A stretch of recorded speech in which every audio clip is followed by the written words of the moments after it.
ఇండస్ట్రీలో చాలా మంది దర్శకులు ఉన్నారు, కానీ తెలుగు సినిమాను పాన్ ఇండియా రేంజ్కు తీసుకువెళ్లిన దర్శకుల్లో మొదట వినిపించే పేరు మాత్రం జక్కన్నదే. దర్శక ధీరుడు రాజమౌళికి తిరుగులేదు. ఆయన సినిమా చేస్తే వేల కోట్లు వస్తాయి. ఆ పర్ఫెక్షన్కు పేరు పెట్టేవారు ఎవరూ లేరు. రాజమౌళి సినిమా అంటే ఇక 1000 కోట్లు పక్కా. ప్రతి ఒక్క దర్శకుడికి రాజమౌళి ఇన్స్పిరేషన్ అయితే, ఆయన సినిమాతో రాబట్టే వసూళ్లు ఓ గట్టి టార్గెట్. ఎప్పుడు ఏ పాన్ ఇండియా సినిమా రిలీజ్ అయినా కంపారిజన్ రాజమౌళి సినిమాతోనే స్టార్ట్ అవుతుంది. ఎవరు ఈ టార్గెట్ను రీచ్ అవుతారా అని అంతా క్యూరియస్గా ఎదురు చూస్తూ ఉంటారు. ఆ ప్రశ్నలన్నిటికీ ఈరోజు సుక్కు ఆన్సర్ అయ్యాడు. దశాబ్ద కాలం క్రితం రాజమౌళి ఓ మాట చెప్పారు. వాళ్ళు నిజంగా కాన్సన్ట్రేట్ చేసి మాస్ సినిమాలు తీశారంటే ఇక మనం సర్దుకోవాల్సిందే అని ఆయన భయపడే డైరెక్టర్లు త్రివిక్రమ్, సుకుమార్ అని చెప్పుకొచ్చారు. మా అదృష్టం కొద్దీ వాళ్ళు ఫుల్ ఫ్లెడ్జ్డ్గా మాస్ మసాలా సినిమా తీయడం లేదని అన్నారు. ఇలా అప్పుడు రాజమౌళి చెప్పిందే ఇప్పుడు అక్షరాలా నిజమైంది. ఇప్పటి వరకు సుకుమార్ చేసిన ఊర మాస్ సినిమా ఏదంటే పుష్ప 2 అని చెప్పడంలో ఎలాంటి డౌట్ లేదు.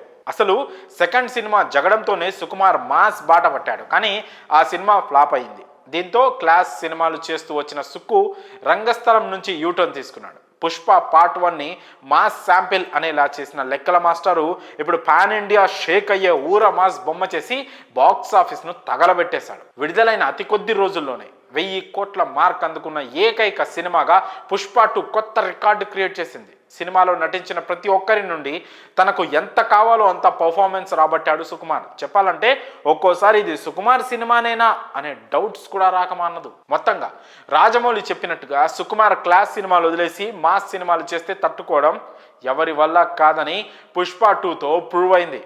ఇక అందరికీ టార్గెట్ ఫిక్స్ చేసే రాజమౌళికి ఇప్పుడు సుకుమార్ గట్టి టార్గెట్నే ఫిక్స్ చేశాడు. రాజమౌళి ప్రస్తుతం మహేష్ బాబు ప్రాజెక్ట్ పనిలో బిజీగా ఉన్నాడు. ఈ సినిమా 1000 కోట్ల బడ్జెట్తో 2 పార్ట్స్గా రానుందని ఆల్రెడీ టాక్ నడుస్తోంది.